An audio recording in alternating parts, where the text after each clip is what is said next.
I'm John Beaudin from Rock History Music, and today we profile a newer artist. She's been doing it a long time, but you might not know her name. Amanda Dean. I'm John Beaudin from Rock History Music. First of all, I should point out that it's Amanda's birthday today, so just send out pleasant thoughts to Amanda. You know, when I saw her, I met her through the Toto people. There are a few Toto gals that we're going to feature on our channel. Jenny King's another one, and she'll be on in the next couple of weeks. But I saw these girls performing either Toto songs or in Toto groups, and I reached out to them and said, man, people should know who you are. Amanda Dean is from Vancouver. She's been singing since she's been, well, like this high, way down there. And we wanted to give her a platform just to celebrate how great she is. She just learned to play the guitar like a year or 2 years ago, and she's freaking amazing for someone who's only been playing for that time. But really, we have her on this channel because of her singing. She's got some new singles out and a new album on the way, and we preview some of it today. When did you get the music bug? What was it that started for you? I was around 5, I guess. And I was a big fan of, well, my mom was a huge fan of like soul music, Motown. My dad was a fan of the Beatles, Led Zeppelin, a lot of rock. So really got the best education really as far as, you know, great music. When I was 5, I was listening to a Stevie Wonder song, and I just went over. We had this old like organ piano type thing in the corner of the room, and I just went over and managed to find the chords somehow and just played it. And then I started singing, and my mom came in, and oh wow, like she was okay. So then we had all the neighbors around. Of course. So yeah. Did you ever get formal training, or did you just learn on this, you know, as you go? Well, I had vocal training when I was 11, just for technique and, you know, power and stuff like that. I went to school. I went to music school, learned other stuff.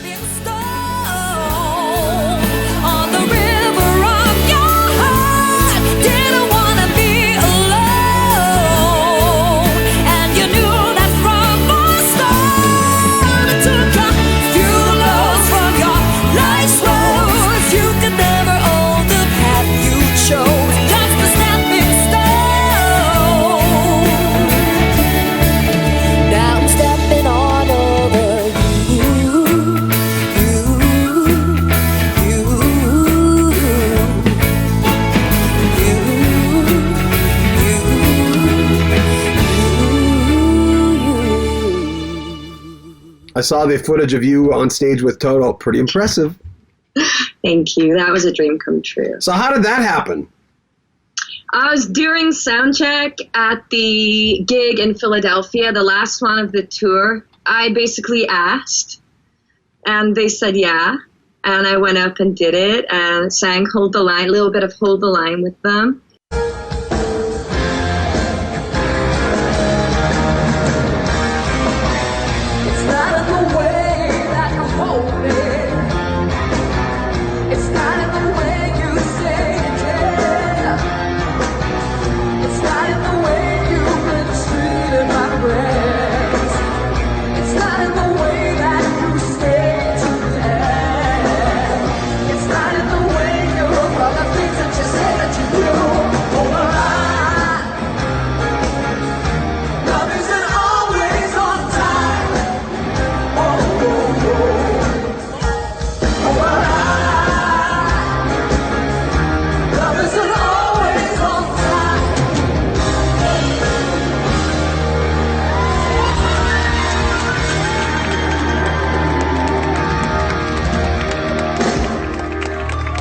Thank you so much, guys. That was very good.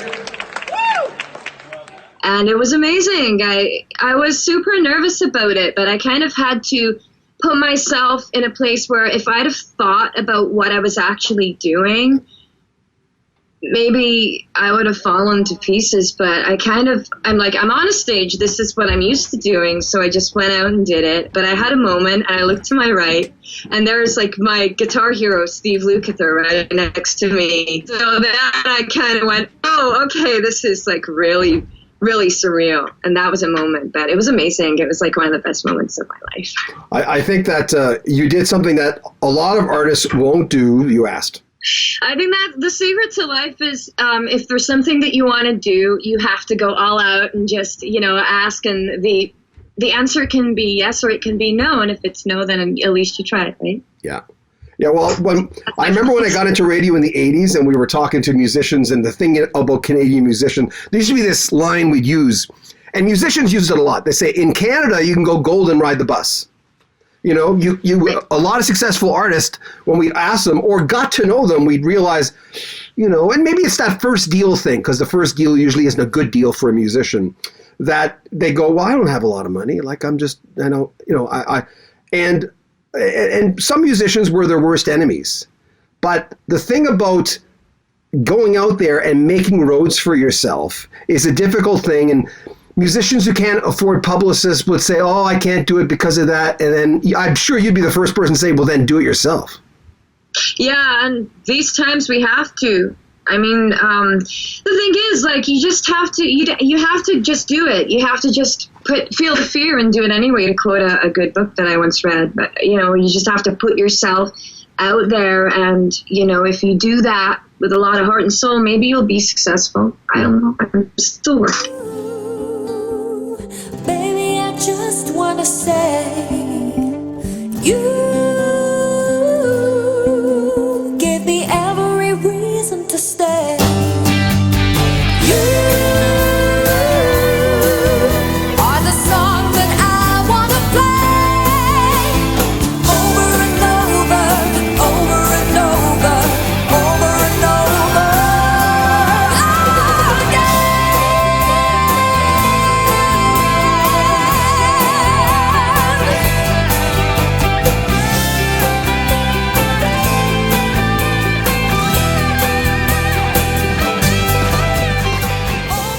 Tell me about the songs you've been working on and how this project came to fruition.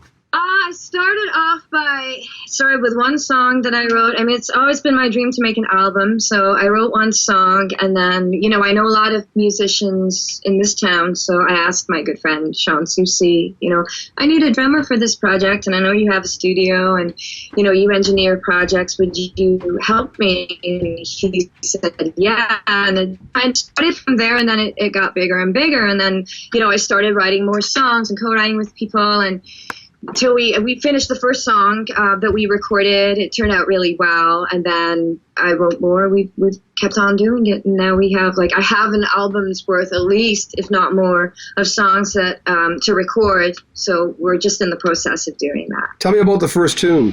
The first tune is called Wolf, and it's a rock song. It's about the times of today and how people are divided. And how one of the lyrics is, we need to band like a pack. And what that means is sometimes we need to stand together and, just stand up, be strong. So it's really about coming together instead of being divided.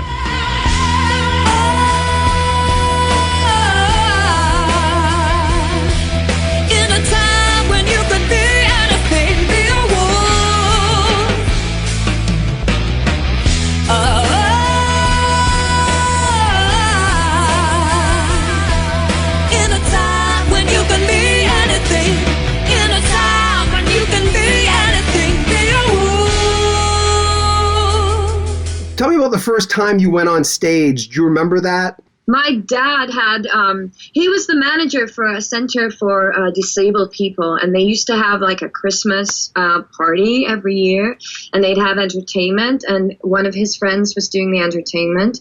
He got me up to sing, and I sang.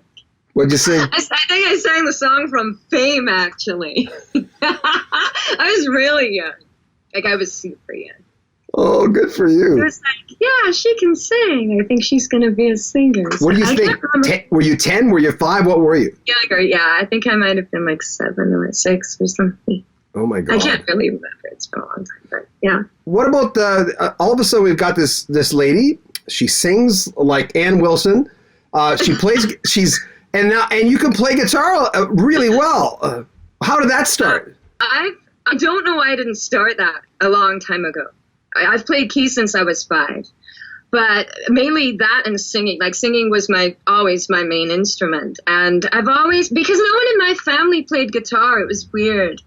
So I never really although the music that I listened to, I was introduced to it that way.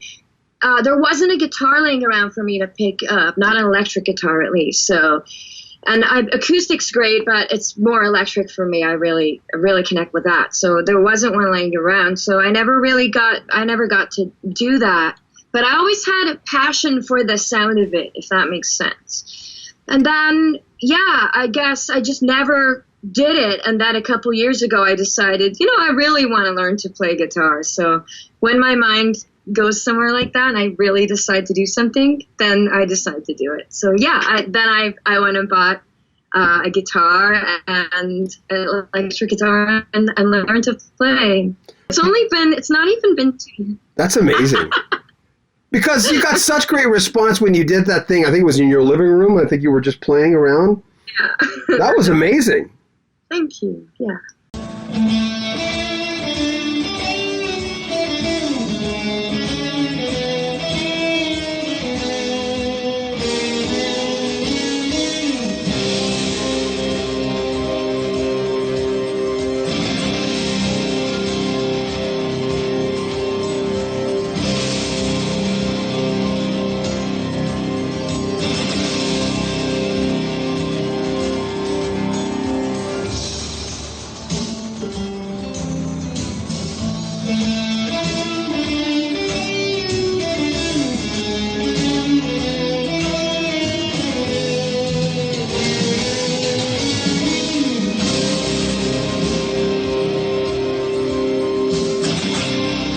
Who are the ladies who influenced you? Who are as far as female vocalists?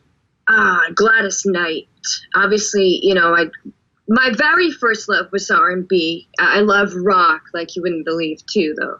But because of my mom being such a huge fan of soul music, Gladys Knight, Aretha Franklin, that kind of thing. And then I learned to harmonize by listening to the Beatles, actually, but also, R&B.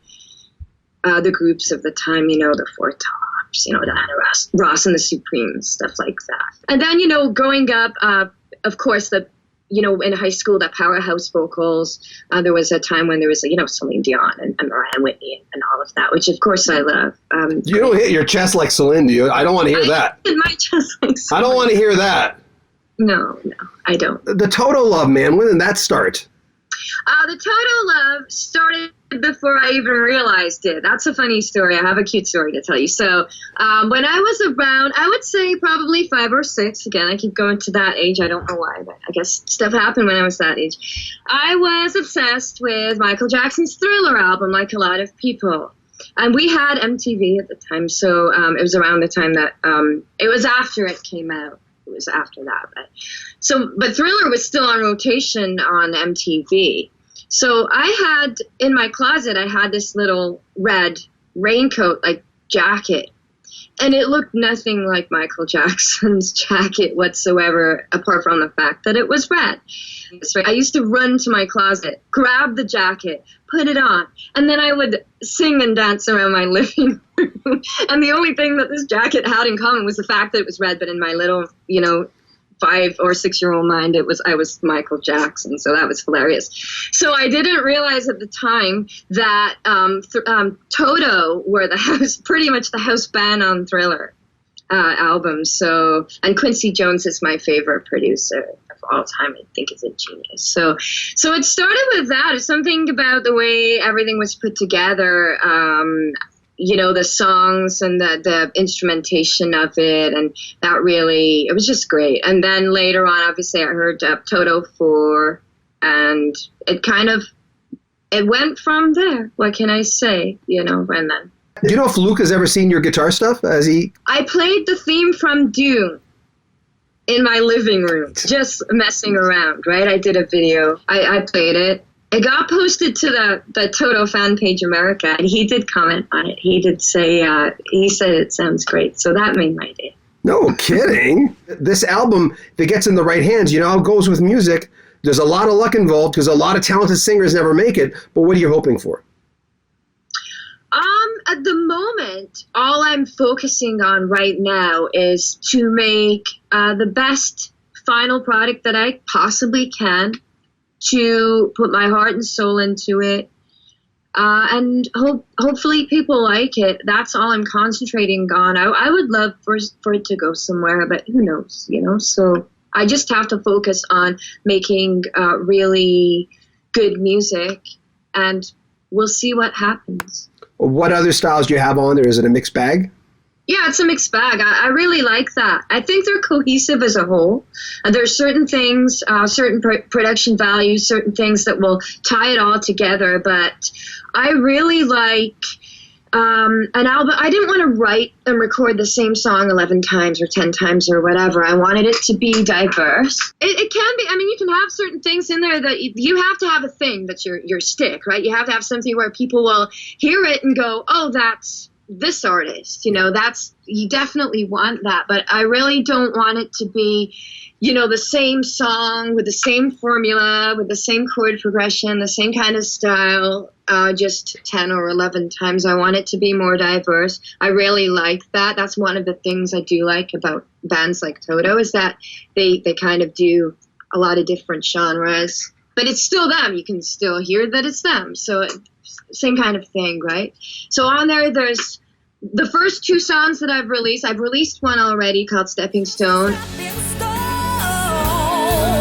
On the river of your heart, didn't wanna be alone, and you knew that from the start. It took a few blows from your life's woes. You could never own the path you chose. Just a stepping stone.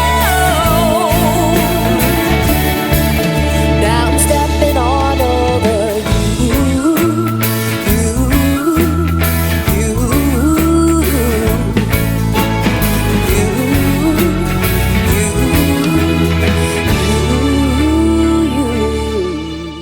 I have another one called Again. I would say that they are the most commercial and radio-friendly songs on the album. So I released those first. What's the most embarrassing thing that ever happened to you on stage, which is what I'm asking you right now? There was a time I was a real fan of these wedge-heeled boots. And I wore them on stage, and I had a mad moment during the gig where I thought it was and I was a lot younger, right? So I thought it was really funny. I thought it'd be a really good idea to jump over the keyboard. So the keyboard was set up pretty high. So I thought, this is a really fun idea to jump over the keyboard. So I jumped over the keyboard, and I landed it too, absolutely landed it. And then my foot actually landed on a cable, and it rolled underneath me, and I tore the ligament in my ankle, and it was so painful. I kid you not, I almost passed out. I had the great, when you see one of those, the old tube TVs when it goes to the speckly gray, my vision went like that. And apparently it was because I was just about to pass out, but I didn't. And I torn clean through the ligaments. I was in a wheelchair for a number of weeks after that, and then on crutches. And I still did gigs like that. It was hilarious. How far into the gig were you when that happened? Almost at the end, thankfully. So almost at the end. I think I continued if I wasn't in a good state. Oh my God. So it was kind of embarrassing. It was in front of about 200 people too. But it's my fault for being so stupid. Do you give me some of the top albums of all time? Because give me 5. You got to give me 5. Okay. So 2 I've mentioned. Thriller, obviously. Toto 4. Led Zeppelin 4. It's always 4. I don't know. They're great. Abbey Road. And I'm thinking of a Stevie Wonder album, but there's too many to choose from. So it's got to be Songs in the Key of Life. Again, happy birthday, Amanda Dean. You're an amazing human being and a real nice lady and a true talent. She's from Vancouver. She is on Spotify if you want to listen to some of her music. It's just starting to get on there. And did we mention happy birthday yet? Jenny King is our next newer artist that you may not know. Coming up in a couple of weeks. We met them all through the Toto sites. So now and then we're going to bring in some newer artists, people that really stopped me in my tracks when I first heard them. Make sure you comment on our video, subscribe to our channel, and share our videos. If you want to pick up a t-shirt, we have like about 25 new designs. It's the first link in the description of this video. Use the code name ROCK to get 15% off a t-shirt today. I'm John Beaudin from Rock History Music. Take care of yourself.